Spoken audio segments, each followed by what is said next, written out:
Verstappen obtient des réponses. Pourquoi Piastri a-t-il été pénalisé alors que Russell ne l'était pas? Alors, je fais cet article, je ne sais pas si c'est un peu pas un peu redondant avec l'autre article que j'ai publié. Moi, je ne les lis pas avant de faire les vidéos, les articles, hein, je les découvre en même temps que vous, hein.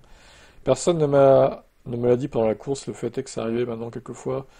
Je trouve ça étrange que Oscar soit le premier à recevoir 10 secondes de pénalité. Ok. Alors, ça, c'est des infos intéressantes. Le compte rendu de la FIA. La voiture 81 a soudainement freiné fort. 59,2 pression de PSI de frein. Et a réduit sa vitesse au milieu de la ligne droite entre T14 et T15, passant de 218 km/h à 52 km/h. Fou, ouais, ça fait une grosse décélération. 166 de moins quand même. Ce qui a contraint Verstappen à prendre une action évasive pour éviter une collision. Ça a momentanément résulté en un dépassement inévitable de la voiture 1 sur la voiture 81, une position qui a immédiatement rendu. Donc pour ça qu'il n'a pas été pénalisé, du coup Verstappen. L'article 55.15 du règlement sportif exige que les voitures, donc que la 81 là, avance à une allure qui n'implique aucun freinage erratique, ni aucune autre manœuvre susceptible de mettre en danger d'autres pilotes, à partir du moment où les lumières sur la voiture de sécurité sont éteintes. La principale préoccupation de la FIA était que Piastri aurait pu mettre en danger d'autres pilotes avec son action.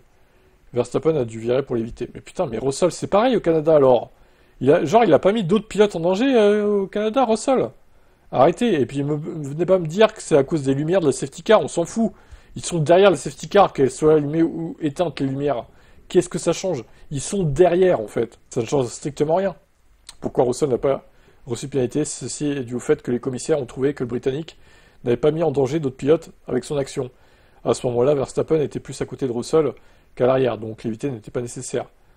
Wouah, le bullshit. Oh, la justification de baiser, quoi. Le freinage périodique sous voiture de sécurité est typique et à prévoir. Il a dit que pour cette raison, la direction de course permet toujours un certain degré de tolérance par rapport à la règle des 10 longueurs de voiture, reconnaissant qu'il est nécessaire d'avoir un degré raisonnable de freinage et d'accélération. L'explication du pilote de la voiture 63 de l'incident, et nous sommes satisfaits que le pilote de la voiture 63 n'est pas conduit de manière erratique en freinant, où il l'a fait, ni dans la mesure où il l'a fait. Non mais ça c'est vraiment, mais cette justification c'est tellement bullshit quoi. J'ai jamais vu ça quoi. Donc en gros, chaque commissaire peut interpréter à sa guise le règlement. Et à la tête du client, toi, on juge que ça a été erratique, alors que l'autre, on a jugé que ça l'était pas. Bah super, génial. Il n'y a pas de constance en F1. Il n'y en a pas de constance.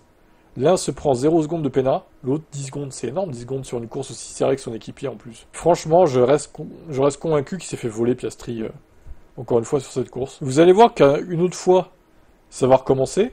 Quoique maintenant, peut-être que plus personne n'osera faire ça, vu que Piastri était pénalisé. Mais je suis sûr qu'une autre fois, quelqu'un le refera et il n'y aura pas de pénalité.